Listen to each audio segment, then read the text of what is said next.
Nicole Salmon is an author, entrepreneur, speaker, mother, and wife. She is also the founder of the Core Edge philosophy.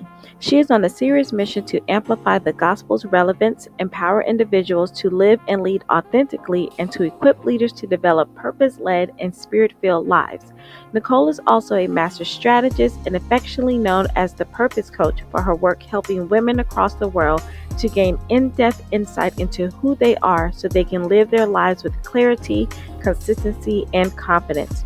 Before stepping into purpose and launching her own coaching firm in 2017, Nicole worked in a not for profit sector for over 20 years with organizations serving communities experiencing marginalization. In 2015, Nicole penned her first book, Speak Your Way to Purpose, a collection of thoughts and inspirational life lessons to move you forward, where she delivers daily bite sized reflections for those wrestling with accepting God's plan for their life. Nicole's sophomore book, Courage and Confidence, was released in April 2024. She is currently a regular contributor on the YouVersion Bible app with over 130,000 subscribers. Nicole is a certified life skills and marriage coach and level 3 personality dimensions trainer holding a bachelor's degree in Christian ministry with a post certification in adult learning and cognitive behavioral therapy. She is also the founder and host of the Preach Sis Summit, a global movement and annual activation event to help Christian women identify and amplify their voice. For Nicole, family is her first ministry. Together with her husband Evan and their 5 children, she lives a full and purpose-filled life in Brampton, Ontario, Canada. Connect with Nicole through her book, Courage and Confidence, a bold guide to unboxing who you were created to be at NicoleSalmon.com/book or grab her complimentary resource, the 60 Days of Purpose Challenge at NicoleSalmon.com/60 Days of Purpose.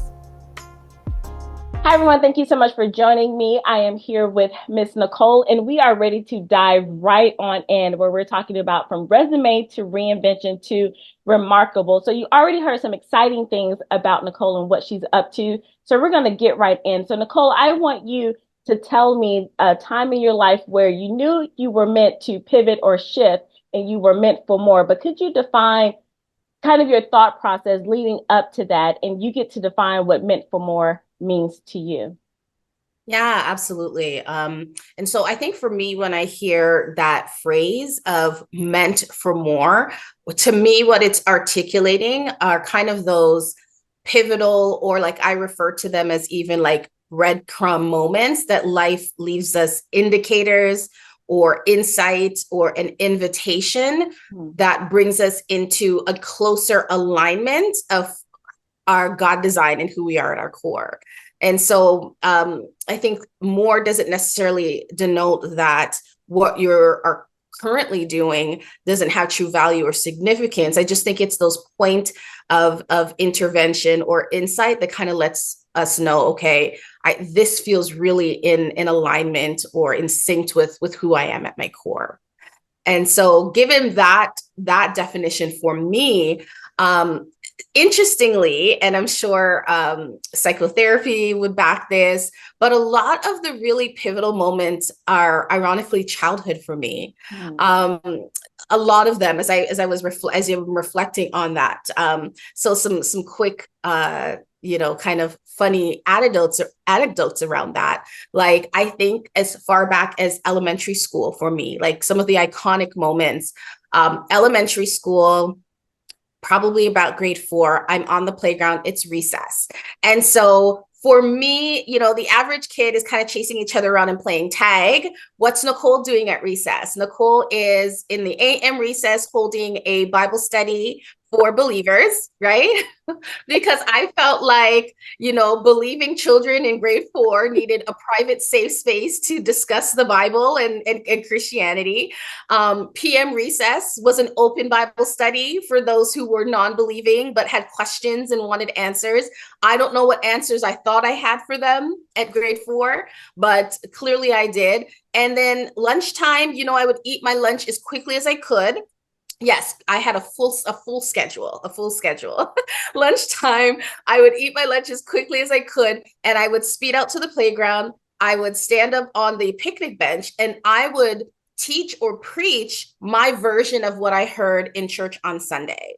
Wow. And so while that wasn't maybe every day, it was a very typical day for me in childhood, you know? And so a lot of like, I think of like, we had silent reading time, I remember. And I remember going into the library again at elementary school and asking if they had a copy of anything by Shakespeare.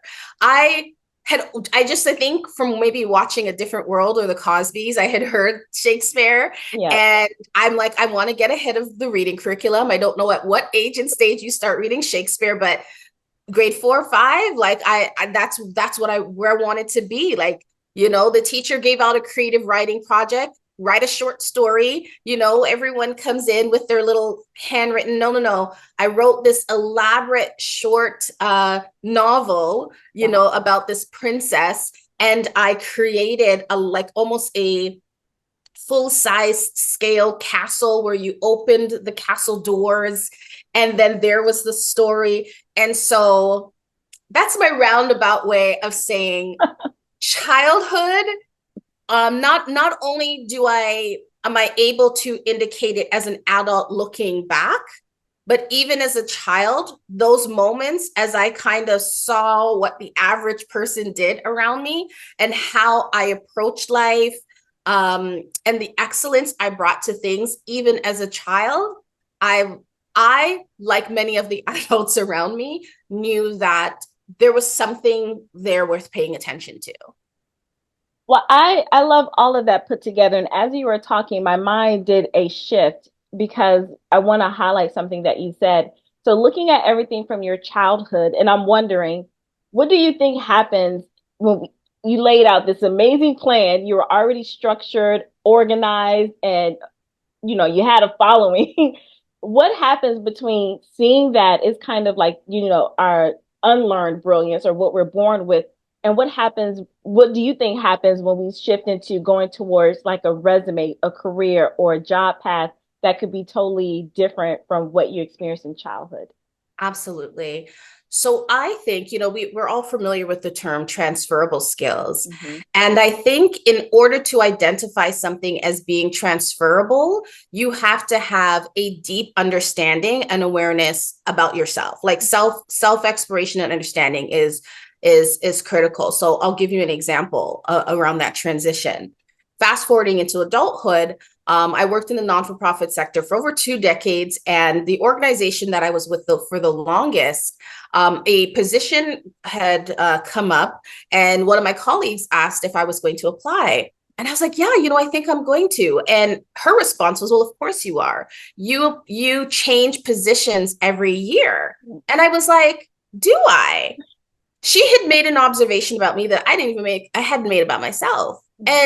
But I interpreted that as a insult. And I also interpreted it as a negative trait about myself. So I was all panicked because I was like, oh no, I have commitment issues. Like, I'm non-committal. I don't know how to follow through. I don't know how to stick with things. This is not a good look, Nicole. You've got to get it together. At the time I was unpartnered. I'm like, am I even going to be able to get married? Like, I can't stay the course to anything, right? But what I realized, and interestingly, what my director at the time also realized, was that I am a starter. I am excellent on the ground floor of starting and launching things. And so my shifting around was not reflective of the fact that I didn't know how to stick things out. It was reflective of a skill and an attribute that could now show up on a resume, right? As being someone who is a launcher, a starter, a great troubleshooter, a builder of strategy, infrastructure, all of these power words that I could now use to market myself forward, and which I did, because it pushed me into a leadership, a management role not long after that. And it was simply the switch up here that flipped to say, you know what, here's something about what I'm seeing in my everyday life, right? About myself, that with a deeper understanding of who I am, I understand the power that brings, and how I can market that and position myself to move forward in the marketplace.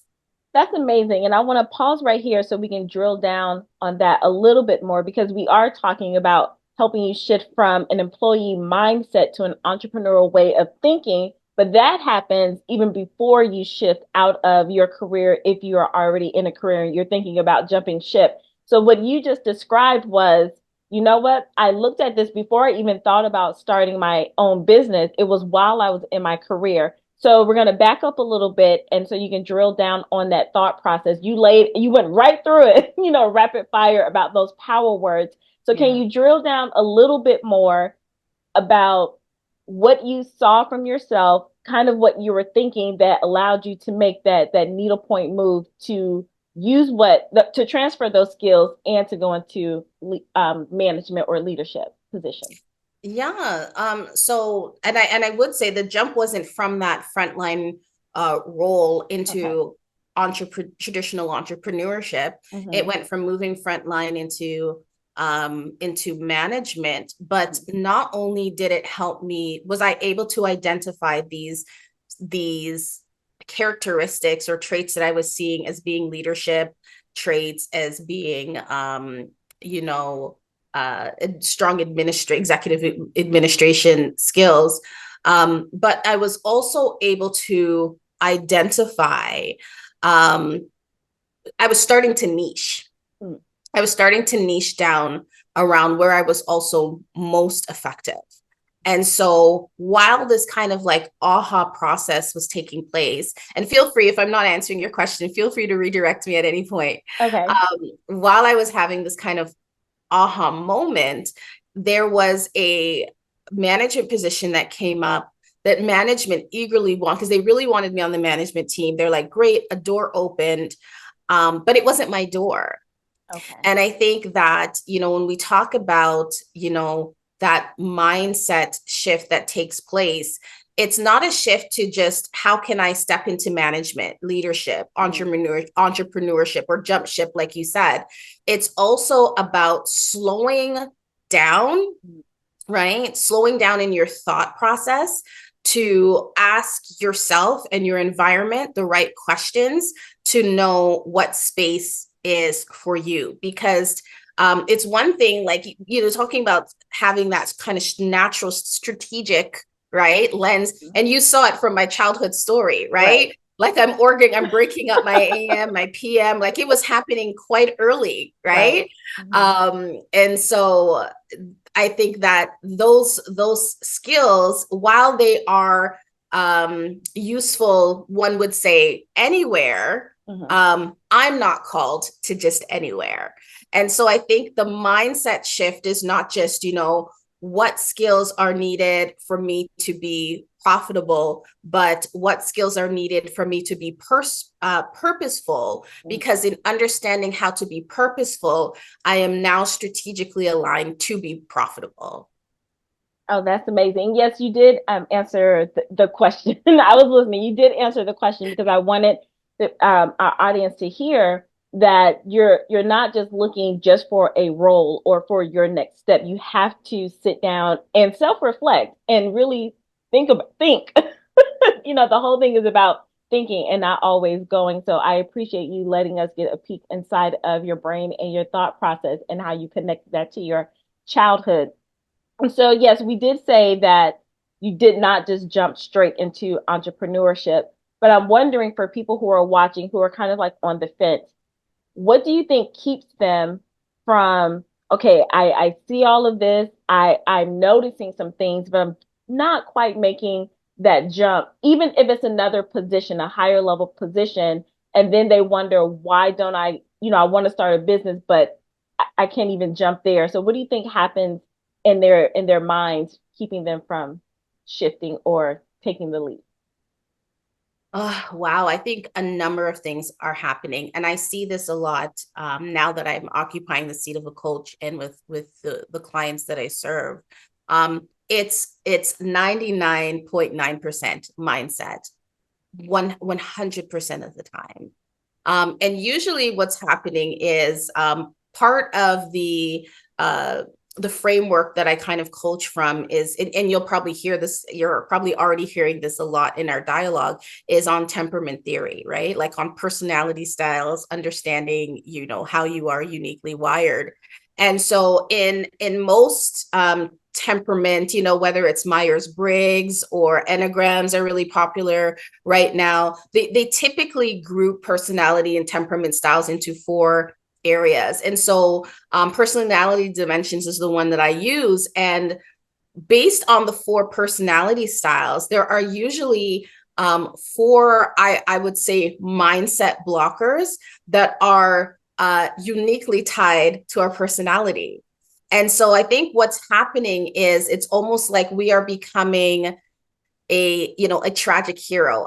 We have five kids, four of which are boys, so I watch a lot of superhero villain type movies, right?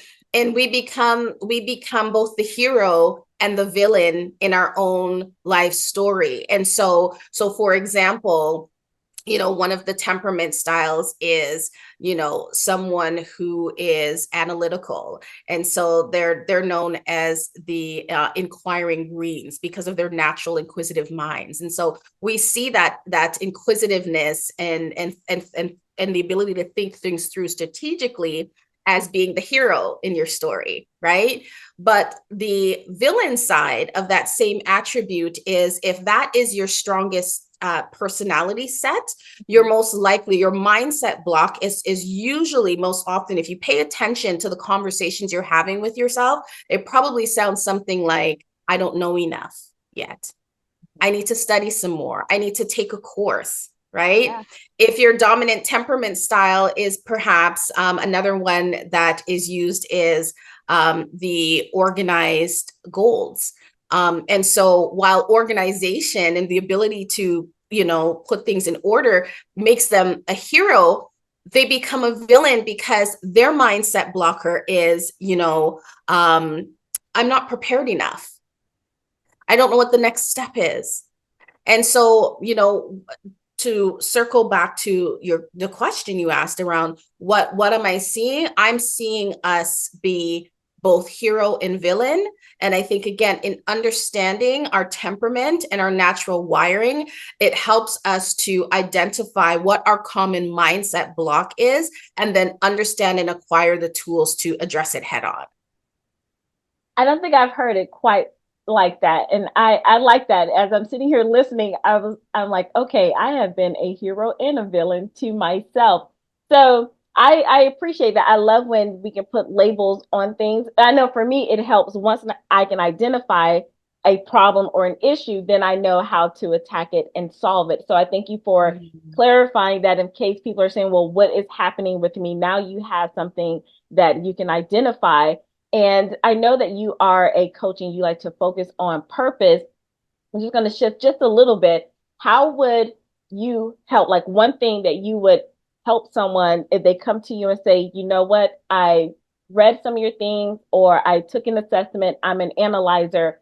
How would you help me make a shift into either another career role or to prepare my thinking for more in case I want to become an entrepreneur, or I think the new word is like an entrepreneur when you're doing things in your job? What is one action step that you would help me with?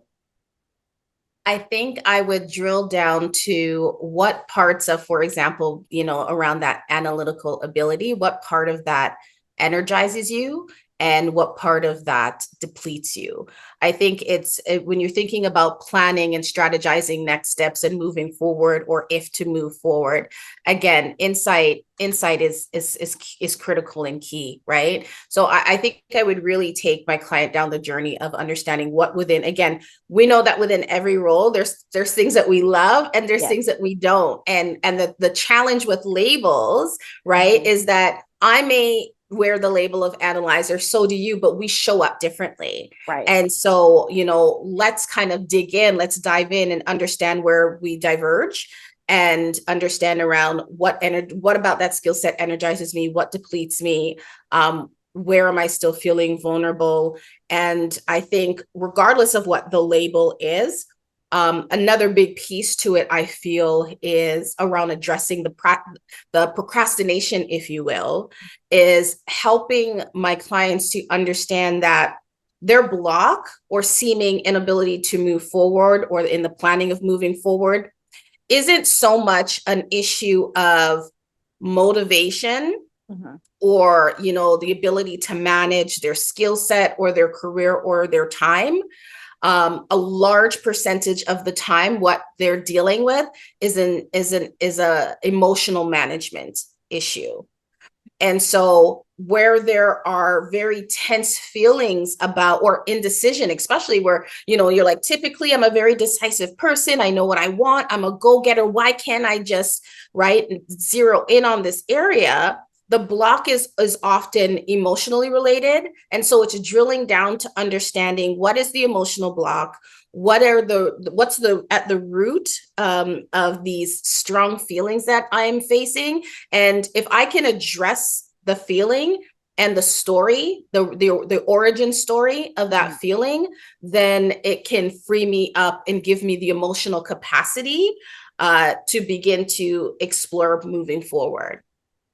Fantastic. I love how you put all of that when we're talking overarching about purpose. You made some things very tangible and practical, because hearing anything about purpose or wanting more, as we started off with, it can seem so out there and just abstract. So I appreciate you breaking this down, especially for our listeners who are still sitting there, but I don't know what else to do next, or why do I feel stuck?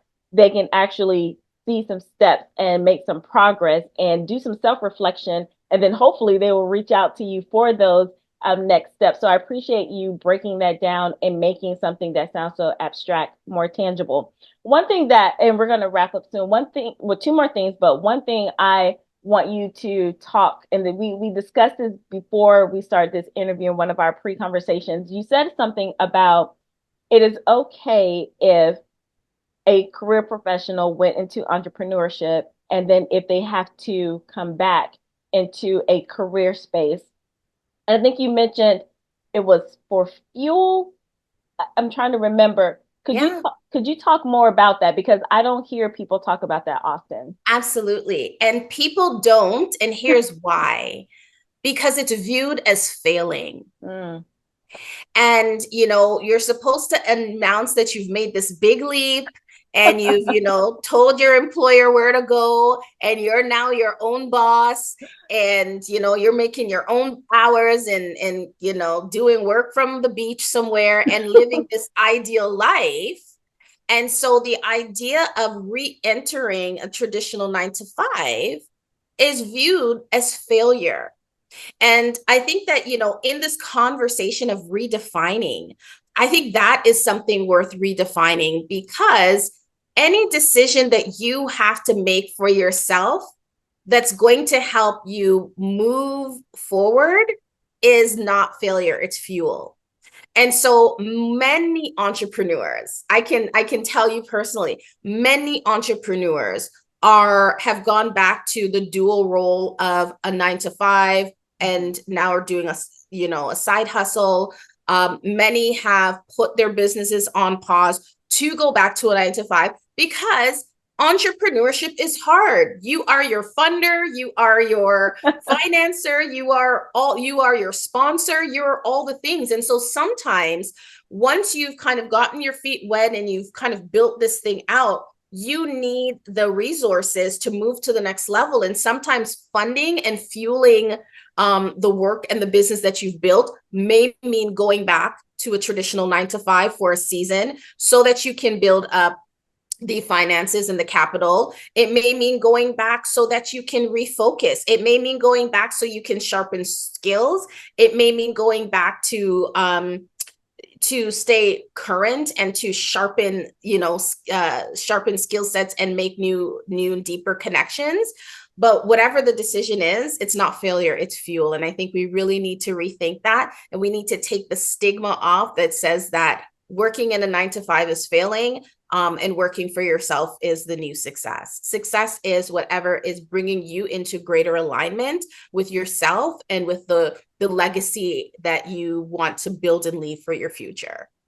Wow, I know someone out there or a group of people have taken a collective sigh of relief because that message is not out there. And I want to put that into a bow to say that is part of this event from resume to reinvention to be remarkable, because you can't be remarkable if you're still in your mess and you're having all of this.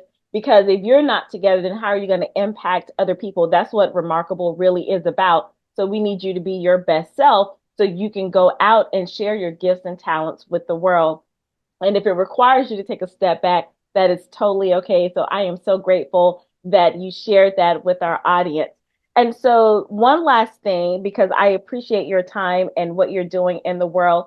If you would like to share, what is one thing that you are working on, and when it happens, that it will just send you over the top?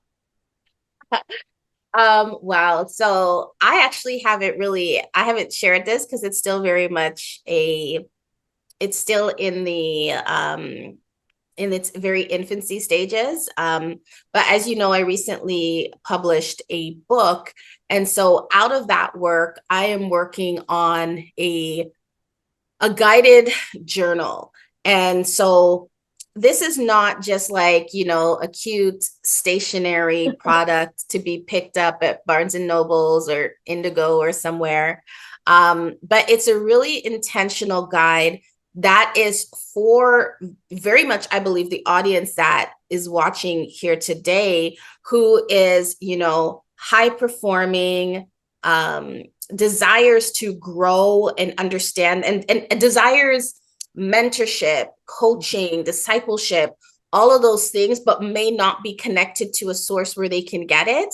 This is meant to be a gap filler for that individual to ask them, do some learning and do some deep work through guided questions, to take them along. It's almost like having a coach when you can't find the right coach, or Right. it's like having a mentor at your bedside while you don't have a mentor. And so while I deeply believe in the importance of those roles in our lives, and it's not meant to say, stop seeking, this is the answer. Like I said, it's really a gap filler. And I think that it's more importantly, not only is it about putting me over the top, but I really believe that it's about the individuals who will get their hands on it.